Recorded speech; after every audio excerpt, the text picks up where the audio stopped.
Hello everyone and welcome back to my Warhammer 40k guides. I am Brady and today I will be giving you my Warhammer 40k Allies tier list. This tier list is going to go over which sub-factions I think work the best in soup armies like Imperium, Eldari, Chaos, or even Genestealer Cult soup. Soup armies are basically just cherry picking the best units from multiple codexes that can ally with one another and using them to complement each other and make up for weaknesses that they might have when played as a mono or solo army. For example, Blood Angels are a decent middle of the pack army when played as pure Blood Angels, but when you cherry pick the best units from Blood Angels and combine them with another army like Imperial Guard or even the Death Watch, you can get an incredibly strong army. So this tier list will go over my thoughts on which sub-factions are the best to include in soup lists. The sub-factions in the higher tiers are the ones that I think offer the best things to their overall faction, either because they are more reliable, more durable, output more damage, or they just have better options overall. With that said, I think it's a given, but I'll say it anyways just for clarity. In this tier list, I will not be including armies that cannot be used as allies or in soup lists because they have no other codexes to ally with. So that would be Necrons, Orcs, and Tau. And if you want to see where I think Necrons, Orcs, and Tau fit into the current meta, then check out my last video, which was the army tier list. I will have a link for it in the description of this video. So with that said, let's start from the bottom and move to the top using the same tiers as my last video. Low tier, mid tier, high tier, and top tier. So in the low tier, I have the Inquisition, and that's it. The Inquisition doesn't really have the best rules right now in my opinion, and they don't really offer anything that you can't get from other Imperial armies that just have better rules and stat lines overall. And other than Inquisition, I honestly think every other sub-faction in the game has some good traits about them that actually makes them decent in soup armies. So with that said, let's now get into the mid-tier allies. In this tier I have Dark Angels, Space Marines, Renegade Knights, and Chaos Space Marines. For Dark Angels, they have some cool units that can be included in soup, like their Flyers or their Bikers, or even some of their Psychers. The Flyers, are really mainly the Dark Talon, can offer air support and anti-infantry to some armies that might need it, while their Psychers work really well alongside other Psychers in the Imperium because of the debuffs they can stack on enemy units. For Space Marines, like I said in my last video, they're kind of a jack of all trades, but a master of none. So if you're bringing vanilla Space Marines to fill a certain spot in your list to cover a weakness that your other faction that you're using or other factions that you're using can't cover, well, Space Marines aren't the best for covering that because they're just good at everything, but not really amazing at anything. So for example, if you wanted some good melee threats, then you'd be better off to go with Space Wolves or Blood Angels. If you wanted some better shooting, then you'd probably be better to just go with like Astra Militarum or Death Watch. So again, that's why I kind of feel like they fit here. Renegade Knights can work in elite lists like the Bash Brothers list featuring Mortarion and Magnus, or alongside Death Guard, but with all the Imperial Knights around and stuff like Shadow Swords making their way back into the meta, I still think they are a bit of a liability in some matchups. For Chaos Space Marines, you have Abaddon, who complements some Chaos builds because of his ability to make Heretic Astartes units fearless. So anything like Cultists, Zangors, Plague Marines, or Rubric Marines. He's also an amazing beatstick who has the potential to one-shot an Imperial Knight if he gets lucky. Chaos Space Marines also have Demon Engines, which seem to be doing well now since the buffs, and could probably work well alongside other big units like Mortarion, Magnus, or Renegade Knights. But really, you can get similar things from other Chaos armies that just seem to do those jobs better. So now let's move on to the high tier allies. In this tier, I have Harlequins, Death Guard, Officio Assassinorum, Tyranids, Admech, Custodes, Space Wolves, and Grey Knights. I think Harlequins fit here because they offer a few things to Eldari lists that can be great and you can't really get from the Drukhari or Craftworlds codexes. And those things would be some of their characters and their jet bikes with haywire guns. Pre-FAQ, I would say they were a top tier ally because the bikes used to synergize extremely well with Jinx and Doom, but that's not a thing anymore. Death Guard offers Plague Burst Crawlers, which are a decent way to deal with things like Colluxus Assassins or other negative to hit modifiers. They are also pretty beefy and durable, so it's sometimes hard for the opponent to get rid of them. And Death Guard also offers Blightlord Terminators, which are possibly the best Terminators in the game. Officio Assassinorum offers the Imperial Assassins, which all have different but great uses depending on what army you're playing against. And with the stratagem to summon one into your Imperium army, they are basically a sideboard for Imperium armies that allows you to pick the best assassin for the job. Tyranids can be mixed with Genestealer Cult and Guard to make a pretty strong force that covers a lot of the Tyranids' weaknesses, like not being able to kill knights. And if it wasn't for that weakness, Nids would be in a great place in my opinion. opinion. So bringing them in a Genestealer Cult soup list can help out, since they can be the force to lead the charge and deal with all the infantry, while the guard and the Genestealer Cult stuff can deal with everything that the Nids can't. AdMech offers the Rusty 17, which is the cheapest command point farm in the game for the Imperium, and they also have their Dragoons as well, which fit into a lot of Imperium builds nicely, because they can run up and cause a distraction on turn 1 and possibly turn 2 that can save a lot of your bigger units in the backfield from being shot at. Custodians have their Shield Bite Captains, which are great in some Imperium lists because of how tough they are, how mobile they are, and how much damage they can do. If you can provide a good screen for them to deliver them into combat, they can do some serious damage while murdering some chaff infantry along the way with their Hurricane Bolters. Also, a Custodes army with just the Loyal 32 is actually really strong as well. The one downside to Custodes though is that mortal wounds just absolutely screw them, and if you're getting very unlucky with your rolls, then Custodes are so expensive that if they just start dying too easily, then you have a big problem. Space Wolves offer some really good characters for some Imperium lists, like the Rune Priest that can get like 20 attacks with a cool combo, so they're amazing at clearing out hordes of infantry. They also have a debuff spell that works really well with the Dark Angel debuff spells. Smash Lords and Smash Battle Leaders are also pretty decent too. To be honest, they're not as good as Blood Angel Smash Captains, but they're still good enough that I felt like mentioning them. Grey Knights have good characters for some Imperium lists as well, like Voldus and Drago, and of course their Nemesis Grandmasters. Personally, I like running the Nemesis Grandmasters alongside my Imperial Knights, since they are also big beefy units like the Knights. They come with some decent guns, some okay psychic powers, and they hit pretty hard in close combat. And with the Nemesis Grandmasters having 2-up saves, and if you bring 2 of them, you can possibly give both of them a 3-up invul, they actually make a decent screen for your Imperial Knights. And with that said, let's now dive into the top tier allies. In the top tier, I have Chaos Demons, Thousand Suns, Craft Worlds, Drukhari, Astra Militarum, Blood Angels, Imperial Knights, Genestealer Cult, and Deathwatch. Chaos Demons can pretty much offer anything you need for a Chaos army. Need an amazing screen for your characters to deliver them into combat? Take some Plague Bearers. Need a good way to clear out enemy screens? Take Deep Striking Pink Horrors with a Herald. Need a unit to threaten the backfield and take out some tough infantry?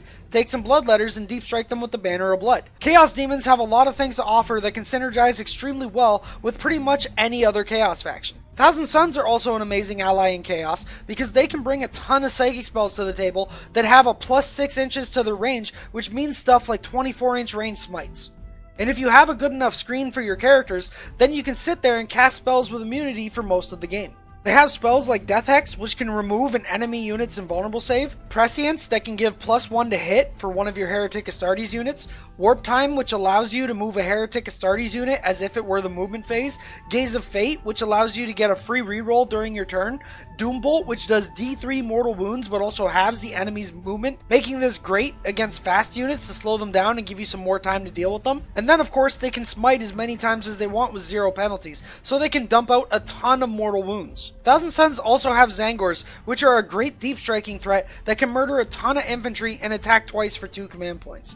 They can also get decently durable as well if you buff them with Weaver of Fates and Glamour of Tzeentch. And Scarab Occult Terminators are a decent alternative to Blightlord Terminators, and they're a little bit cheaper, so they fit into Chaos builds really well. So if you can't fit the Blightlords into your list, but you have Thousand Suns, and you're bringing them in a Supreme Command detachment, then you can throw in a unit of Scarab Occult Terminators as your one elite choice. Magnus the Red is also still amazing in the right matchups, and can complement a lot of different Chaos armies, but personally, I still don't like using him because he can still get one-shot by stuff like a Shadow Sword or 3 Crusaders on turn 1 if you're unlucky. Craft Worlds make great allies in Eldari because, well, Craft Worlds are great and flyer spam is a thing. -2 to hit flyers are amazing in a lot of the meta matchups and can do things like denying deep strike area in front of your army or protecting from charges since the enemies still can't land on top of their base or within an inch. So if you line up all your flyers in front of your gun line, then your army is immune to charges unless your opponent has the fly keyword in order to charge your flyers. But even then, if they charge something like one of your Hemlocks, well, now you're getting 2d3 auto hits that do 2 damage a pop at strength 12 -4 AP. Craft Worlds also have Rangers, which can also be -2 to hit and are amazing at screening your backfield or camping on objectives. They also have Wind Riders, which are insanely fast and come with a ton of shots, and they have Psychers and Spells, which sure only help out the Craft World stuff in an Eldari list, but they are still really good to bring in an Eldari list if you have enough Craft World units to make use of it. Drukhari are great allies in Eldari lists as well, because they bring Agents of Ect, and to be honest, that's pretty much it now in my opinion. Without being able to benefit from the Craft World spells like Doom and Jinx, the Drukhari arsenal is really strong, but just okay. So why bring more Drukhari Drukhari stuff when you can just bring the minimum to get access to the Blackheart stratagem, Agents of Ect, and instead pile on more Craftworld stuff that can synergize better with the Craftworld spells. So in my opinion, taking something like an Airwing detachment with 3 Razor Wings is still really good in Eldari lists because it fits nicely in the flyer spam list, and they bring Agents of Ect to the table, which in my opinion is probably still the strongest stratagem in the game. Astra Militarum are the kings of being allies, because if you're playing an Imperium list without Astra Militarum, then I think you're doing it wrong. Like I mentioned in the Army tier list video, the Imperial Guard can bring pretty much anything to fit what you need in your Imperium list. If you need command points, then bring the Loyal 32 or a cheap Guard Brigade. If you need anti-infantry, then bring some Wyverns or Punisher tank commanders. If you need some anti-tank, then bring some Battle Cannon, Plasma Sponson tank commanders. If you need something that can deal with Imperial Knights, then bring a Shadow Sword. If you need a way to deal with units hiding in magic boxes, then bring Wyverns, Mortars, and Basilisks. And if you need a screen that's decent in melee to lead your close combat characters in the combat, then take a million Catachan infantry alongside Strachan and a Ministorum Priest. The Imperial Guard also have some really good formations from the Vigilus book, like the Emperor's Fist Tank Company and the Artillery formation, both of which can complement a ton of different Imperium builds. For Blood Angels, they have the best Smash Captains in the game, also known as Slamguinius. And the reason I think they're the best in the game is because they have a lot of stratagems that work really well with them, like being able to turn them into Death Company, which gives them +1 attack on the charge, so they have 5 attacks when they charge. Then you can also use a stratagem to give them an extra D3 attacks, so they can have up to 8 attacks. They also get +1 to wound, so against Knights, they're wounding on 3s instead of 4s, and against almost every other vehicle in the game, they're wounding on 2s. And then of course you have Honor the Chapter and Only in Death Does Duty End, which are stratagems that allow you to attack again. So if you didn't one-shot the knight the first time you charged in, well, you'll kill him the second time around. So yes, you can have a Blood Angel Smash Captain one-shot a knight. So you trade out a unit that's 124 points, I believe it is, for a knight that's at least 350 if it's a Gallant, or even more if it's one of the other knight variants. And with the recent buff from the FAQ, where fly units can now charge over enemy screens, I think Smash Captains are perfect for this, because they can find little spots to jump over and land right beside a character or beside a unit that you really want to charge that the screen was trying to protect, but can no longer protect because your guy has the fly keyword and can just hop over them. So it makes it extremely hard for the enemy to screen out Smash Captains properly. And the 2 most popular armies in the meta right now would be Imperial Knight Imperium variants and Eldari Flyer Spam lists. And Smash Captains are a perfect counter to both those. They can one-shot the Imperial Knights, and they can actually charge the Flyers because they have the fly keyword. And then to finish it off, Blood Angels actually make a decent battalion too if you take a couple of Smash Captains plus 3 units of Scouts. So this can fit in well with Imperial builds if you bring it alongside like a Guard Brigade and an Imperial Knight.